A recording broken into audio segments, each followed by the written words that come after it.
আমরা যারা নামাজ পড়ি না, নামাজকে অবহেলা করি, আজকের ভিডিওটি তাদের জন্য। সবাই শেষ পর্যন্ত দেখবা, অনুরোধ রইল। এক কৃষককে প্রশ্ন করা হলো, নামাজ পড়ছেন? কৃষক বলল, আমরা তো চাষাগোসা মানুষ, দিনে আনি দিনে খাই, আমরা কি নামাজ পড়লে চলবো? আমরা নামাজ পড়লে কাজ করব কখন? চাকরিজীবীকে প্রশ্ন করা হলো, আপনি নামাজ পড়ছেন? চাকরিজীবী বলল, আমরা তো চাকরিজীবী মানুষ, পরের চাকরি করি, সবার আগে ডিউটিতে যেতে হয়, হয়তো কপালে থাকে বসের চোখের রাঙানি, আমাদের নামাজের সুযোগ কোথায় বলেন? এক ব্যবসায়িককে প্রশ্ন করা হলো, আপনি নামাজ পড়েছেন? ব্যবসায়িক বলল, আমি তো ব্যবসা করি, মাত্রই দোকান খুলেছি, নামাজ পড়তে হবে, এটা তো ভালো, কিন্তু দোকান খুলে রেখে নামাজ পড়তে গেলে দোকান দেখবে কে বলেন? তারপর একটা ছোট ভাইকে প্রশ্ন করা হলো, তুমি কি করছো? সে বলল, আমি একজন ছাত্র, কলেজে পড়ি। তাকে প্রশ্ন করা হলো, নামাজটা পড়ছো তো? সে বলল, কি যে বলেন, পড়ালেখার যে চাপ, নামাজ পড়ার সময় কই, তাছাড়া মানে পাক পবিত্র নাই, কেমনে কি করি বলেন? এভাবেই কিছু মানুষকে নানান রকমের অজুহাত দেয় মহান রবের সবচেয়ে বড় হুকুম অমান্য করা থেকে তারা নিজেকে বাঁচিয়ে রাখতে চায়। হঠাৎ একদিন খবর পাওয়া গেছে চাষি রহমত আলী আর নেই।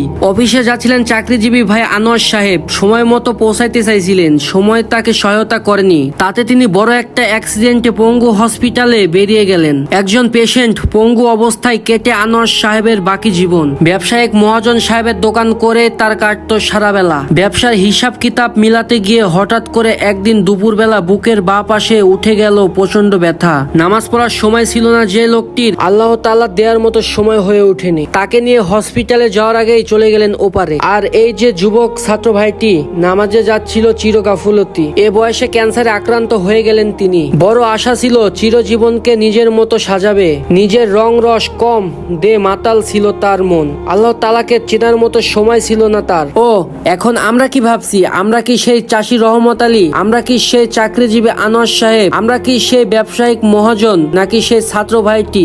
এত তাড়াতাড়ি কি মারা যাব?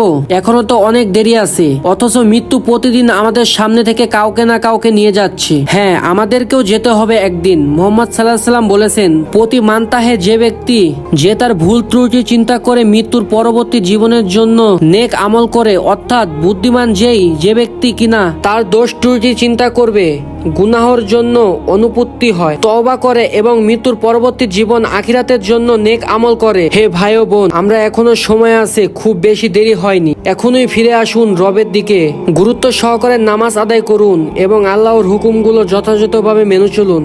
দেখবেন জীবনটা বেশি সুন্দর হয়ে গেছে। আল্লাহর পক্ষ থেকে সাহায্য আসতেছে আর জান্নাতের নাজ নিয়ামত অপেক্ষা করতেছে।